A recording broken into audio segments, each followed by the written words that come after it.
皆さんこんにちは、社会探検家のタカです。今日はですね、コロナが、落ち着いて、この先、海外旅行に初めて行きたいと思っている人に、役立つ3つのことを今日はね、お伝えしようと思います。まず僕は今まで、海外ボランティアとか、ワーキングホリデーとか、あとバックパッカーですね。これで、大体約、30カ国ぐらいに、今まで行きました。僕が一番最初に行った国がアメリカだったんですけども、で、このアメリカで、僕の体験談から初めて行く人が知っておいたらいいんじゃないかと思う3つのことをね、今日はお伝えしますので、ぜひ、今後ね、海外旅行とかに、一人でね、初めて行ってみたいと、チャレンジしたいという人、ぜひ最後まで聞いていってください。というわけで、まず最初の1つ目ですね。まず最初の1つ目は、出入国カードの書き方を勉強しておこうということですね。でこれ実は僕の失敗談がありまして、まず飛行機に乗ると、飛行機の中で出入国カードっていうのを渡されるんですよね。大体渡されます。で、そこで、滞在先だったりとか、自分の名前とか、パスポートの番号とか、いろんなものを記入するんですけども、僕全然それ知らなくて、で、それ、大して書かなかったんですよ。本当に分かるとこしか書かない。で、僕英語全然読めなかったので、本当に簡単なとこしか書かないで、そのまま入国審査に行ったわけですよ。そしたら、入国審査で怪しまれて、で、いろいろ聞かれるんですけど、当然英語全然分からなかったので、答えられず、そしたらこいつは怪しいということで、別室に連れて行かれまして、で、別室で、いろいろ聞かれたんですけど、結局分からず。で、そしたら日本語が分かるスタッフの人が来てくれて、いろいろ聞いてきてくれて、そしたら滞在先はどこですかってやっぱ聞かれて、滞在先が当時シアトルにおばさんがちょっと住んでいたので、そのおばさんの家にまず最初滞在させてもらうという予定でした。けど僕、そのおばさんの家の住所を知らなかったので、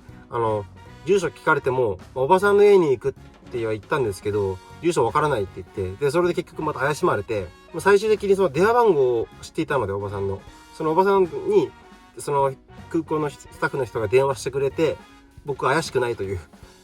ことが証明されて、空港は出れました。この時に僕がちゃんとそういうのをね、出入国カードっていうものをちゃんと知っておいて、書ける状態であったら、こんなことは起きなかったと思うんですけども、それをね、やってなかった僕の責任で、あのようにね、別室に連れてかれるという、事態が起きてしまいました。なので、出入国カード、インターネットで調べたら、いくらでも書き方出てくるので、初めて行く人はね、特に勉強しておくべきだと思います。で、国によって結構ね、緩かったりとかする国もあるんですけどもね。というわけで、次2つ目いきます。海外に行くと、Wi-Fi をね、結構探すんですよ。で、ポケット Wi-Fi を持っていける人はいいんですけども、ポケット Wi-Fi ない人は、インターネットを使えないわけですよ。スマホで。でも道に迷ったりとか、あと、レストランを探したりとかっていう時に、携帯がないと、探せなくてすごい困るんですよね。で、そんな時、これ2つ目です。マックか、スタバか、ケンタッキーを探しましょ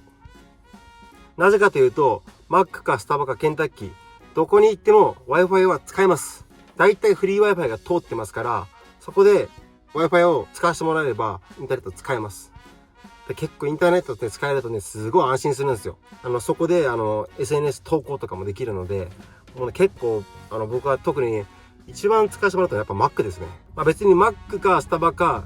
ケンタッキーじゃなくても、例えばサブウェイとか、あとバーガーキングとか、ファーストフード店みたいなとこは、だいたいね、Wi-Fi 使えるとこが多いので、そういうとこに行って、困った時は Wi-Fi をね、借りるっていうの、こういうのはね、結構役立つんじゃないかなと思います。そして最後ですね、3つ目。僕、アメリカ行った時、全然英語喋れなかったんですけども、その時にすごく使えた言葉があります。それが、I wanna っていう英語なんですけども、これを使ってれば結構なんとかなります。で、もう文法とかの問題じゃなくて、なんとか通じればいいわけですよ。これの意味は、I want to とか、I want これ略で I wanna って言うんですけども、何々がしたいとか、何々が欲しいっていう意味になります。なので、例えば、I want an apple、I want an apple とか言ったら、こいつリンゴ欲しいんだみたいな感じで通じるわけですよ。で、本当アイバラアンアーポーなんですけど、もう、アンがね、入ったりとかあるんですけどもね。でも最初は、もうとりあえず旅行の時はもう通じればいいんですから、しかも罠って発音も日本人にとって全然難しくないです。罠にはまるとか言うじゃないですか。トラップ、罠にはまる。あれの罠と同じ発音でいけます。なんで、アイバラなんとかって言えば、大体僕が何がしたいとか何が欲しいっていうのは伝わっちゃうんですよね。なんで、例えば、行きたいだったら、どこに行きたいだったら、アイバラ GO って言えば、で、地名を言えばもう通じるわけですよ。なんで、僕はもうアイバラ GO サンフランシスコとか行ったんですよね、当時。そしたら通じたんですよ。本当はアイバラ GO to サンフランシスコなんですけど、もうto とか、もう入ってなくても通じますからなんとか。もうそれでいいんですよ、最初は。で、僕はシアトルからラスベガス行って、ラスベガスからグランドキャニオン行って、でグランドキャニオンからまたラスベガス戻って、サンフランシスコ行って、シアトルに行くっていう旅を、一人で行くっていう、10日間ぐらいの旅をその時したんですけども、サンフランシスコは通じたんですけど、シアトルとラスベガスが通じなかったんですよ。ラスベガスって言っても全然通じなくて、その時は結構悲しかったです。で、さらにもっと難しいのがシアトルなんですよ。シアトルって言ったらまあ通じないと思います。英語で、しかもアメリカ人の人ってシアトル、スヤローって言うんですよ。スヤロー。アイバナゴシアトル、アイバナゴシアトルとか僕言ってたんですけど、シアトルが通じなくて結構大変でした。何回も言いまくって、相手がスヤローとか言ってくるんで、イエスイエスみたいな感じで、それでなんとか、僕は切り抜けました。でも、アイバラ GO って言ってれば、僕はどこかに行きたいんだなっていうのはとりあえずなんとか通じるんですよ。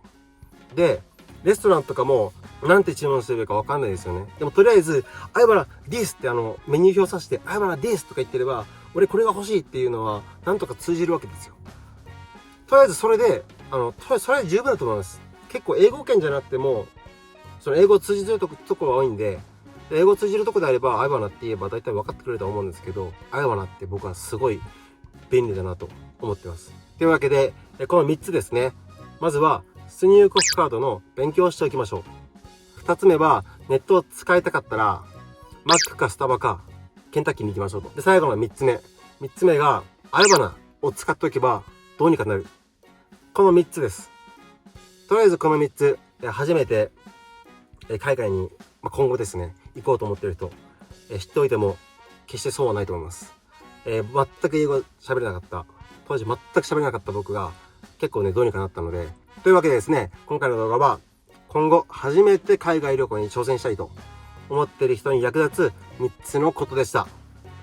今回の動画はこれで終わりにしたいと思います。ご視聴ありがとうございました。